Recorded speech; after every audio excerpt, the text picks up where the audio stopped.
Donc pour terminer sur notre thématique du paramétrage, nous allons voir cette fois-ci l'étape de calcul. Alors on va surtout voir aussi un cas concret sur l'étape de calcul, notamment pour la prime d'ancienneté, puisqu'elle fonctionne effectivement par l'intermédiaire d'une table de calcul.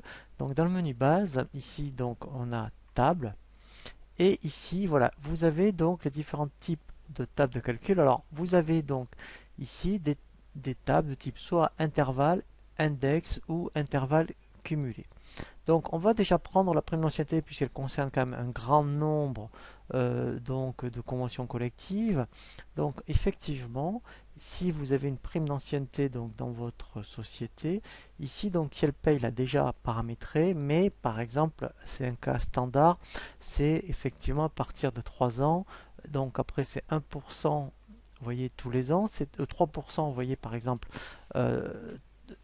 à partir donc entre la troisième et quatrième année, et après effectivement c'est par exemple ici vous voyez c'est entre 3 et 4, d'ailleurs elle est deux fois 3%, après entre 4 et 5 c'est 4%, etc. jusqu'à je crois voilà, c'est à dire qu'en fait jusqu'à 13 ans elle est à 12%, et au-delà en fait elle est à 13%. Vous voyez, donc si vous avez besoin un jour de faire jusqu'à l'infini, voilà, vous faites 99 et ça veut dire qu'elle est plafonnée à 13%. Donc si votre convention collective prévoit la même chose, vous n'avez rien à faire.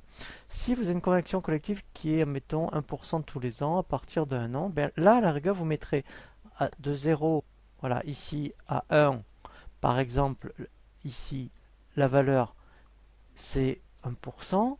Après, eh bien, etc., entre, vous voyez, alors après, on peut faire ajouter d'ailleurs, hein. Vous voyez, par exemple, après, il va le reclasser. Si je mets entre 2 et 3 ans, et bien ici la valeur c'est 2%, etc., etc. Voilà, donc si votre convention collective est de ce style, et bien en fait, hein, ici il faudra la paramétrer comme ça. Donc en fait, elle est de type intervalle, pourquoi? Puisqu'ici en fait, vous indiquez des bornes, et à chaque fois, systématiquement, ça renvoie à un taux. Donc si vous avez un paramétrage de cette sorte, il faudra utiliser celle-ci. Après, vous pouvez avoir ce qu'on appelle effectivement des intervalles cumulés. Et bien, notamment, vous voyez, donc là vous avez, admettons, une table de points par exemple. Donc si vous avez, admettons, une rubrique où en fait, eh bien, en fonction des bornes, vous voyez, entre 0 et 10 points par exemple, c'est 30. Vous voyez, donc là, c'est pas des pourcentages, mais c'est une valeur. Et bien ensuite, entre 10 et 50 par exemple, eh bien c'est 38. Mais ça va cumuler, c'est-à-dire que ça va faire 30 plus 38.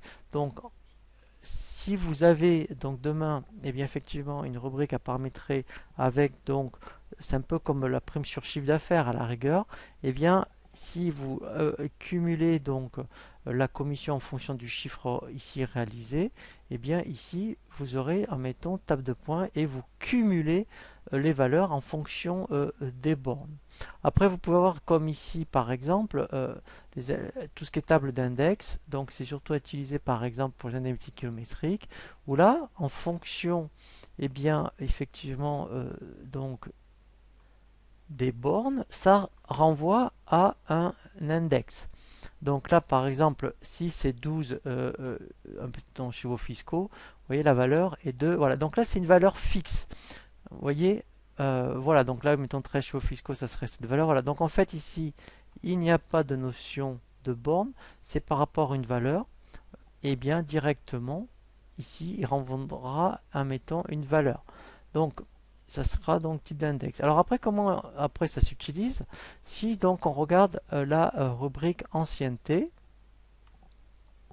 voilà, donc là je vais aller dans la rubrique prime d'ancienneté, voilà, elle est ici. Et bien en fait, pour renvoyer donc à une valeur, en fait ici vous voyez soumis à table et vous indiquez la table que vous avez utilisée. Donc après, et bien ici là en fait, et bien donc là c'est le taux. Donc ici c'est la table et là en fait il va renvoyer un taux. Et après ici par contre vous prenez en compte les éléments qui doivent prendre en compte au niveau de la base. Donc là par exemple, et bien lui prend le salaire de base moins les absences, moins R00, vous voyez, plus des rubriques de gains, donc ça c'est sûrement des heures supplémentaires, ou ça peut être des primes. Donc là effectivement en fonction de votre convention collective, si on vous indique que la prime d'ancienneté prend en compte certaines primes, vous indiquez donc plus R quelque chose, et si éventuellement il y a des absences ou des retenues qui doivent être prises en compte, vous mettrez moins et les codes des rubriques.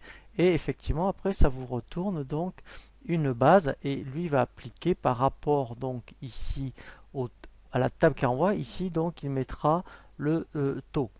Voilà, donc là après, eh bien effectivement, alors après si on vérifie dans un salarié par exemple, donc là alors par exemple si je reprends celui-ci, si je regarde sa date d'ancienneté, voilà, mais là très bien, 2004 par exemple, donc c'est Henri, donc là si je insère manuellement, alors bien sûr il faudrait qu'elle soit dans le profil, hein. Voilà, donc là en plus très bien, il n'est pas validé.